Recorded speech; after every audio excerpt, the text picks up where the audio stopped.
When I wake up in the vortex, I feel good about myself. When I wake up in the vortex, I feel as if I can make it through my day. When I wake up in the vortex, I feel as if everything in life will be okay. When I wake up in the vortex, even though I know that I'll die of a heart attack at probably like 38, it's still fine.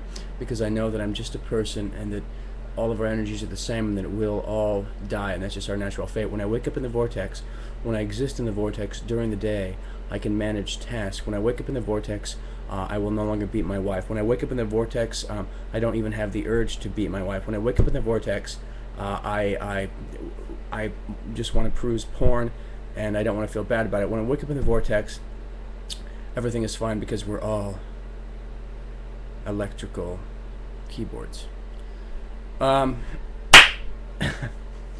So,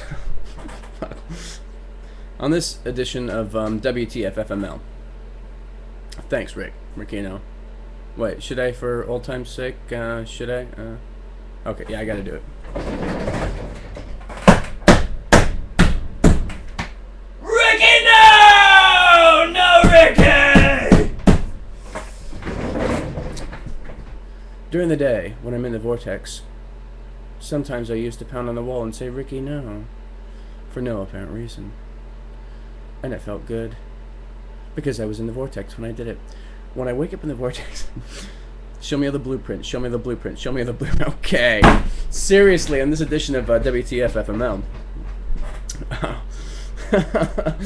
I feel so good right now because right now I'm in the vortex.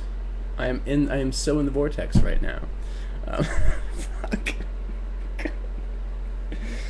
Oh, I love the vortex. I really love the vortex. Nothing can touch me in the vortex. When I wake up in the vortex, I love her use of language. We're talking about Esther Hicks here right now, from Abraham.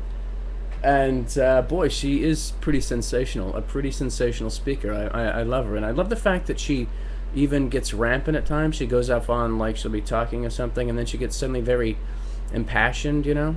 And it's brilliant. It's just like, I'm getting so impassioned right now. Fuck that chair! And then it's like, well, okay. I just felt like doing that. It was a vibration or some sort of a electrical, you know, firing in my brain. We're not just bones and blood and all of that. We're more like an electrical storm, which is very true.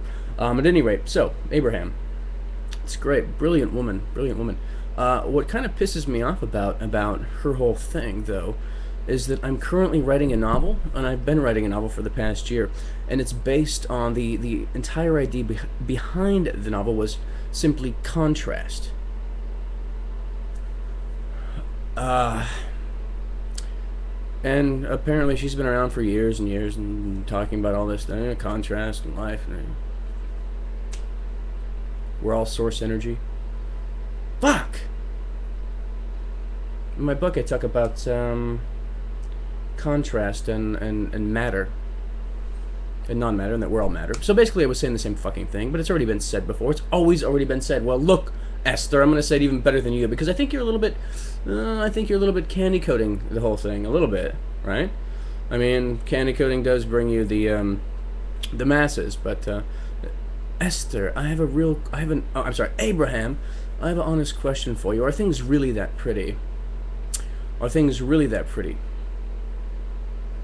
I don't think they are. And so, my view is a little bit darker than yours. A little bit. And you know what? I think I'm right. I'd really like to have a debate with Abercrombie? No, Abraham. I'd really like to have a conversation with, like a serious one, like I really would. Because it'd be good, you know? I would bring the cavalry and question that bitch from not any perspective, but just like, well, come on, like, for one, in all of your videos, why is there horrible music? Why do you choose those, or who chooses those horrible tracks of music? It's all, you know, so new age crap. It's really crap. I mean, like, and then even when you get a little bit serious and then the classical stuff, it's like, oh, well, this one's going to be set to Samuel Barber's Adagio for strings. It's so dramatic. Come on. The music should be more like Satie. If you have Satie playing in the background, then it will make sense. You can't just make people feel good all the time. because it's only temporary. Unless, wait, Esther, Abraham, you're actually playing God. Don't worry about it. I do it all the time too. I just think I'm better at it than you are. Miss Hicks. Abraham. See, I'm actually being nice, but what's happening right now is that the vibrations going on in me right now are not aligned to the vibrational way that I'm speaking. So basically I said it with a lot of love, but it doesn't sound like it. But it's there. The real vibrations are there. When I utter words, sometimes they're just vibrations that aren't quite true, but you're supposed to pick up on the fact of the real vibration behind it. Now, this is a big problem in human existence. Misinterpretation of the original vibration.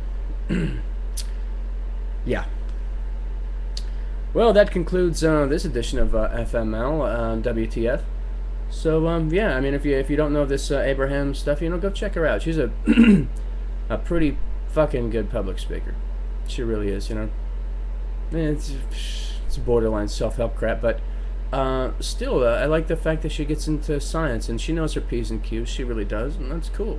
So, cheers, thinker. Cheers, all thinkers and feelers and vibrationers. Wait. I was trying to find my vibrational tone there. I think I found it. I think today I'm a B flat. Yeah.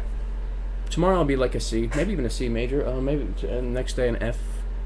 Yeah, kind of, depending on the source energy around me. Basically my entire existence is like a keyboard, and the world around me just sort of makes tones on it.